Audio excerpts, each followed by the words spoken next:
I'm here at the park, where I just got done painting these lines for my community service. What the hell?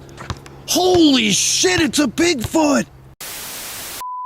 Hello everybody and welcome back to episode 6 of the Cryptid Iceberg Deep Dive, and today we're going to be starting tier 7 of the Cryptid Iceberg made by Thy Cheshire Cat on Reddit. A brief bit of forewarning, the entries from this point on are some of the most bizarre, some of the most niche, and some of the most unheard of things you'll probably have ever encountered in the world of cryptozoology. But this tier also happens to have 2 of my favorite cryptids of all time, and 2 entries of which I think are the most incredibly likely to exist of anything on this iceberg. Before we get into all of that though, please remember to like and comment down below, subscribe to my channel if you're not already, ring that bell so you never miss a notification for when I upload. Again, a lot of my viewers aren't subscribed to my channel, I would love to rectify that. And to any of my new subscribers, welcome to the Madhouse. I have a whole bunch of content down the pipeline ready for you once this iceberg is done, but if you ever have an iceberg that you would like to see me tackle, or if you have a video topic you want to see me put out, maybe a more specialized in-depth look at any of the cryptids I've covered on this iceberg, be sure to comment down below and let me know. But with all that out of the way, let's begin with tier 7. This is unbelievable! Damn! He just tried to dunk it! On July the 30th of 1915, during the earliest portion of World War I, German U-boat 28 torpedoed the British steamer Iberian in the North Atlantic. According to U-boat commander Freiherr George G. von Forstner, the ship sank quickly, and after almost 25 seconds of it being submerged after capsizing, a sudden explosion from a latent torpedo rocked the entire submarine and launched an unknown aquatic creature clear out of the water. It is worth noting that after the ship had sunk, the submarine had surfaced in order to assess the damage around the ocean, and was therefore in full sight of this 60-foot-long aquatic reptile that erupted from the surface from the force of the explosion.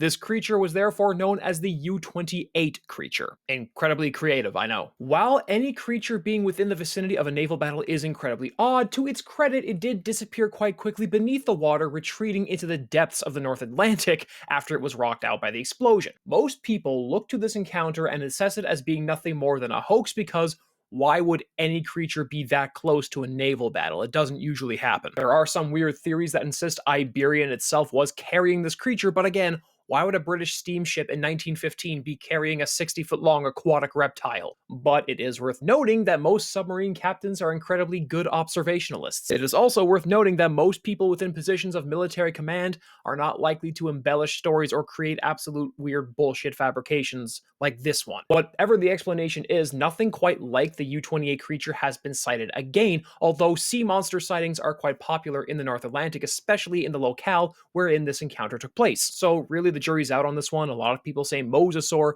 some people say it's a kind of metriorhynchid, some suggest an ichthyosaur, some suggest a pliosaur. Basically any sort of aquatic reptile that went extinct during the KT mass extinction is fair game for speculation here. We are back in the world of giant monstrous worms with Minhocao. This tremors effigy comes to us from South America, where it tunnels beneath Brazil, Ecuador, Venezuela, Guyana, and other related and surrounding countries. Said to be jet black with a gaping maw full of sharp teeth, 2 protruding antennae on its forehead, and a length of anywhere between 75 to 100 feet, Minhocao is a predator. According to farmers in the area, it will emerge from the ground or from riverbanks in order to eat their livestock, devouring cattle whole. But worms aren't the only explanation for this cryptid. Some suggested it's a giant caecilian, which are a form of amphibian that has no legs, so they look more like snakes. They also don't get much longer than 2 feet long, so I guess they could also be equally as likely to grow giants. But there's also a really weird school of thought that suggests this giant underground worm monster is in fact a remnant glyptodont, which is a large mammalian armadillo type creature from the Pleistocene. I mean, sure, I guess. The Pukahina predator is another globster, this time from the northern island of New Zealand, specifically Pukahina Beach in the Bay of Plenty region. Washing up on shore in June of 2014 and being found by 4 teenagers riding their 4x4s through the sand, the Pukahina predator was a very strange body for them to come across. According to the 4 teenagers who witnessed it, they said it was about 9 meters long, so approximately 30 feet, and had rudimentary flippers with a very prehistoric, almost antediluvian appearance to it. I doubt the teenagers used the word antediluvian, but whatever. Now, while there aren't any widely accepted explanations as to what this creature might actually be, I personally would say, given the size and the shape of the skull and the conical teeth, that it belongs to an orca. A very desiccated orca, mind you, but an orca nonetheless. But of course, this also does not stop people from suggesting it could be a remnant mosasaur or perhaps another large similar metriorhynchid. Of course, there are also those who would suggest it to be a particularly large saltwater crocodile, which maybe, they get big. I don't think they get 30 feet big, but they get big. The Grootslang is a massive serpentine cryptid from Richtersveld, South Africa, said to be older than the world itself and one of the most dangerous creatures in all of Afrikaans mythology. According to legend, the Grootslang is a combination of elephants and snakes, either being a large serpent body with an elephant's head, or else a larger than normal elephant with snakes coming from its face above the trunk and from its tail. In a creation legend from Afrikaans mythology, it was said that the creator, deciding the Grootslang was too powerful and cunning a creature, split it into two, with one half becoming elephants as we know them, and the other half becoming snakes as we know them. A fascinating legend. It is also said to be responsible for the disappearance of Peter Grayson in 1917 after his mining party was eaten by lions. This is quite relevant as the Grootslang is said to make its home in the Wonder Hole, or bottomless pit, which is an old mine shaft that is said to have at one point been a rather prosperous diamond vein. And the Grootslang itself, according to legend, is said to covet diamonds, hoarding them away like a dragon would gold. This is just some absolutely fantastic mythology, and Grootslang sightings, oddly enough, continue into the 2020s. So maybe there is something to this large diamond hoarding elephant snake, you know? From one elephantine cryptid to another, we have Gajah Mina. Coming to us from the Indonesian archipelago, Gajah Mina is an underwater cryptid that comes from the translated Malay language meaning fish elephant. And this is something that has been cited for a long time, at least for the last 3,500 years, possibly. In fact, quite a few globster cryptids that wash up in the Indonesian archipelago get reported to be Gajah Mina. That is just the explanation they give. And from the offset, I can see how that would be the case. Gajah Mina is described as being a large, aquatic, hair-covered fish with the face of an elephant. Now, what does that look like when a whale carcass starts decomposing on the shore? Well, the fibrous blubber and skin starts looking like fur, and the lower jawbone might look like the tusks. The most widely held explanation by skeptics and cryptozoologists is that Gajah Mina is just decomposing whale carcasses being misidentified. Otherwise, explanations seem to range from elephant seals, which don't live natively in that archipelago, or else to dugongs that do live natively in that archipelago. Since most sightings of this cryptid are the globster corpse that's found after the fact and not a living specimen, I'm more inclined to agree with the whale explanation, but given its relevance to the cultural mythology of the region, there might actually be something more here. Remember when I mentioned at the beginning of this video there were two cryptids here that not only were my favorites, but also what I think to be one of the most likely to exist out of this whole iceberg?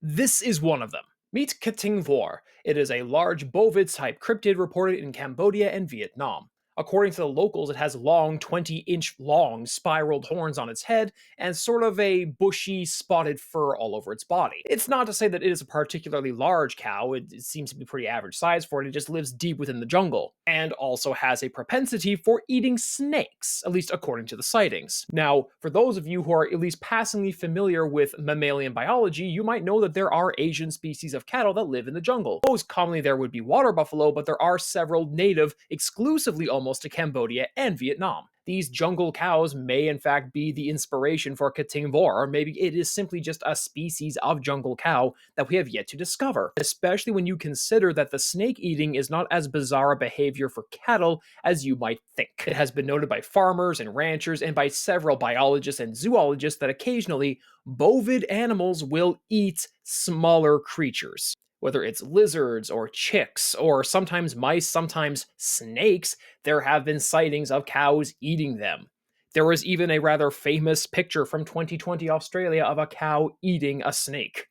The explanation for this behavior is not very well documented. A lot of biologists believe it to be a way of these animals recouping proteins they might not otherwise have. So, all in all, a snake-eating cow from the jungles of Vietnam with spotted fur and spiraled horns is not bizarre, not out of the ordinary, and not even out of the realm of reasonable possibility. I think Kating Vor is a cryptid that does exist. This cryptid is yet another hoax, unfortunately. I'm sorry to break the news to you. The Lone Pine Mountain Devil was made up in 2010 by YouTube channel Chad, Matt, and Rob for the Mountain Devil Prank Goes Wrong video. This video was posted in 2010. It described a six-winged legendary cryptid from the times of the Native Americans who was possibly related to the Jersey Devil on the East Coast, except this time on Lone Pine Mountain in California.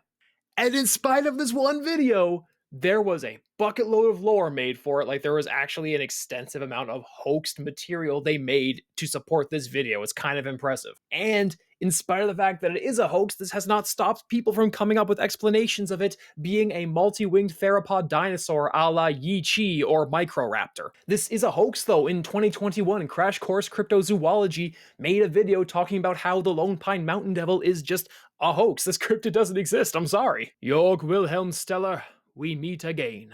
Hydrodamulus gigas, or as it was otherwise known, Steller's sea cow, was discovered in 1741 by Jörg Wilhelm Steller. It was a large Sirenian, one of 5 members of that family that lived along the Aleutian Islands and the Alaskan archipelago in the North Pacific. This 30-foot-long marine mammal is also the only member of the Sirenian family, which also includes manatees and dugongs, to be at this point extinct. While a lot of scholars will debate on the exact year, it is agreed upon by most that 1768 was the last purportedly accurate sighting of Steller sea cow, meaning that after its discovery in 1741, we had wiped it out in a manner of 27 years. While incredibly tragic, the living Steller sea cow is a cryptid that purports that this animal may still yet be alive. While sightings of it are very sparse, there are some who think that it may have crossed the Arctic Ocean into the Atlantic Ocean as well as the Pacific. This is a theory upheld by cryptozoologist Lauren Coleman, who insists that it used the Northwest Passageway to get into the waters around Greenland, which would account for several sightings in the mid-1900s and into the 2010s. However, this is not corroborated, and as most marine biologists are concerned, Steller sea cow is extinct. It's unfortunate, but it is what it is. On the Isle of Man, there is a hamlet named Dalby, and in the hamlet of Dalby, there is the Dalby Spook, otherwise known as Jeff the Mongoose. I would have you know, Jeff is a yellow mongoose with the ability of human speech. It lived with the Irving family after they had moved into the house in September of 1931, and the family, consisting of James, Margaret, and their then 13-year-old daughter Voiri, rapidly took to this mongoose. Jeff himself claimed he was born in New Delhi, India in the year 1852 and that he was an earth spirit, one who chose the form of an extra clever mongoose. An extra clever mongoose who happened to be more of a ghost than an actual living mongoose. And yes, this mongoose would talk to them quite frequently. In fact, one of his more prolific quotes is written as I say here, "I am a freak. I have hands and I have feet, and if you saw me, you'd faint. You'd be petrified, mummified, turned into a stone or a pillar of salt." It is widely believed now that this was in fact bullshit. After all, in 1845, the Irving family left the home after the death of James, and then it was sold to a man named Leslie Graham in 1946, who went into the house and promptly shot Jeff. At least that's how the story goes. However, Voiri Irving, the daughter who was originally the one to find Jeff, insisted that no, he is still alive. She also insisted to reporters that no, she is not a ventriloquist and did not make up the voice when he investigated the house, and up until her death in 2005 held true to the tale that Jeff, the talking mongoose, was a friend of the family. This also happens to be the plot of the 2023 movie Nander Fodor and the Talking Mongoose. What did I just take? You motherfuckers are gonna kill all my lilies! Marapunosaurus fragilimus is a massive, holotype vertebrae of a large sauropod dinosaur from late Jurassic North America, discovered in the Morrison Formation by Edward Drinker Cope. Formerly given the name Amphicelius fragilimus, Cope described the creature in 1877 during the height of the Bone Wars, in which he participated against Othniel Charles Marsh in frequent violence and occasional subterfuge. These bone wars were quite seriously wars, and Amphicelius, or as it was later called Marapunosaurus, is described as the largest vertebrate animal ever. Cope himself estimated the creature, based on the holotype vertebra he had found, to be over 190 feet long and close to 150 tons. A holotype, by the way, is the first fossil of a creature ever discovered. This is important because this holotype specimen went missing. As in, a large vertebra is just gone now. We don't know where it went. It could have been destroyed, but this was the only sample of the creature we ever had in order to validate its size or even its existence. And this is where the realm of fossil cryptids get really, really weird, because most of them are either fossils we can't explain or missing holotype specimens. Cope and Marsh hated each other and would oftentimes destroy samples. They would steal samples from each other. They engaged in so many spy shenanigans you would just swear it wasn't bones anymore. This was all over a dinosaur, and we don't know what happened to it. As far as we know, the only ever specimen of Amphicelius is just destroyed or stolen. or else it never existed, because again, they would make stuff up all the time in order to get a one-up on the other. These guys were paid a lot of money for this. I want to tell you all right now, in case you're wondering why people got so batshit insane over dinosaur bones. The Sharuf is a large volcanic entity coming from the Mapuche legends of Chile. Described similarly to European dragons, the Sharuf was a large, malicious, violent entity that lived deep within the bowels of the earth, in magma chambers, and especially within volcanoes. Also, like dragons, it occasionally required a virginal sacrifice in order to appease it, typically virginal women. While the original legends of the Sharuf don't describe the reptilian appearance of later ones, it did take on a more actually draconic appearance, described as large Komodo dragons or monitor lizards that lived within magma chambers in the bowels of the earth. Now, this is a biological evolution that is not entirely unprecedented, as we do have volcano sharks, but something like this is probably a lot more mythical than it is literal. I already did this one. Or rather, I already talked about it briefly in episode 2, where I talked about SCP-682 in the various SCPs section of this iceberg, because this is just a decomposing globster of a beluga whale.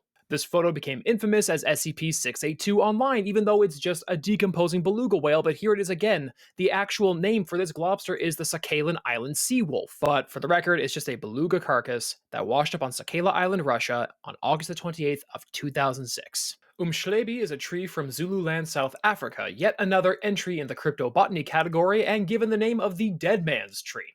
The first Western description we have of this tree comes from Reverend G.W. Parker. In the year 1882, he is said to have found one of these trees, describing it as having very brittle leaves and 2 layers of bark, an outer dead layer that chipped quite easily, and an inner, very vibrant, living layer. Scattered around the roots of this tree were the skeletons of several dead and decaying animals, which to him indicated that something clearly was killing them in the vicinity, only to then notice that the tree itself gave off a very noxious scent that was killing other plants in the area. The Reverend then hypothesized that this tree released some sort of a poisonous gas or other poisonous secreted sap that would kill animals, that it would then use their corpses to fertilize its own roots, which would be a biological adaptation that would be absolutely insane to discover, but not entirely out of the realm of possibility. Like, holy crap. According to natives of the region that later spoke with the Reverend, they found that several tribesmen had become sick after using wood from these trees to burn for fires. These sicknesses run the gamut of everything from excessive salivation, to diarrhea, to fatigue, to the night sweats, to death. However, unfortunately for us, beyond Parker's initial description of the tree from 1882, we don't have anything more to go off of for it, and in fact, there has been a rather big struggle in order to find it again, but you know, maybe there is still a tree like this out there. I wouldn't put it out of the realm of possibility. Okay, I will admit, this entry is kind of cheating because it's multiple different cryptids in one, but this is the other one that I mentioned earlier that was one of my favorites, and that I also find to be the most plausible, Beebe's abyssal fishes. But first, let's talk a little bit about William Beebe. Dr. William Beebe was a reputable zoologist and marine biologist who cataloged a plethora of deep-sea marine creatures. He took a multitude of bathospheric dives into the depths of the ocean, and during one of them, he found several species of fish that he was unable to find ever again. Between the years of 1930 and 1934, he took several dives off the coast of the island of Nonsuch in Bermuda, and during these dives, he found 5 fish species that we have yet to see again. Beebe, being the reputable zoologist that he was, took incredibly detailed descriptions of them in his notes and even some attempted sketches. Among these included the abyssal rainbow gar, the giant dragonfish, the 5-lined constellation fish, the pallid sailfin, and the 3-starred anglerfish. Now, the depths of the ocean are an absolutely vast desert of life. There's literally not much we can find down there. If we find anything during deep sea dives, we'd better catalog it or else we'll never see it again. And these fish have never been seen again. And if it was anybody else, I probably wouldn't give it as much credit, but this is William Beebe. This is a man who made a career discovering deep sea creatures that we cataloged and had bodies for. A lot of his discoveries ended up washing up on shore in Bermuda or on other beaches all around the world. So the fact that they have not been found yet does not necessarily dissuade me from them never being found, but it does make it incredibly unlikely that we will see them again, which is unfortunate. These 5 abyssal fishes are one of my favorite entries in the world of cryptozoology, like, ever. And to cap off this tier, let's talk about Shunkawarakan. Shunkawarakan, whose name means carries off dogs in the indigenous native languages of the state of Montana, is a large canid-type cryptid that, true to its name, attacks dogs but also livestock in the region. It's also a bit of an enigma as the modern sightings came on quite suddenly, but the ancient sightings went on through antiquity. This is also a cryptid that Lauren Coleman is quite a big proponent of, with several theories amounting to it. Now, when you take a look at this photo, you notice it's very canid in appearance, but not quite anything like what we've seen in modern canids. Some hypothesize it is a wolf-dog hybrid, others think it's just some sort of a mutated version of a wolf. However, there are those who would say the direwolf explanation, or the cave hyena explanation, because there were North American hyenas, or even something as out there as a living bear dog or hyenadontid. Let's get into the real fun stuff, though. In the year 1886, one of these creatures was shot by a man named Israel Hutchins, who stuffed the creature and then mounted it in a general store. It went missing a few years after until the same stuffed and mounted creature was rediscovered in 2007 and returned to its rightful place. And then between the years of 2006 and 2020, we've had a plethora of different specimens of this creature being shot. This one right here is from 2018, by the way. And not a single one of them really has a consistent description across the board that would give it an identifiable species, barring one. One was shot and identified as an abnormally red wolf, but otherwise we don't have anything that really encapsulates the totality of this creature. We do not have any modern creature that we can 100% say with assurance that it is Shunkawarakin. And so this is just one of those great cryptids of the American Far West, right? And it's also not that far from where I live, so maybe I could go looking for it. And that will be that. Tier 7 of the Iceberg is done. Every day that gets us closer to the end of this thing just fills me to the brim with more excitement, but also a bit more dread because I've been enjoying this project so much. I'm not quite sure what I'll do next after I'm done here, but I'm pretty sure I'll come up with something. Anyways, as usual, this was a whole bunch of fun to do, and once more, please be sure to like, comment, and subscribe down below. Ring that bell so you never miss an upload, and please let me know down in the comments below what you would like to see me do next, or your opinions on any of these cryptids in the video here. As usual, you can find me streaming with Magi RPG on several of our shows, and as well, you can also tune into my other friends' shows because they're fantastic. You can also find all my social media links in the description below. Follow me there if you're interested. And as always, thank you once again for watching. God bless. Stay safe. Hey, you know what the NBA stands for? No Bigfoots allowed! So beat it!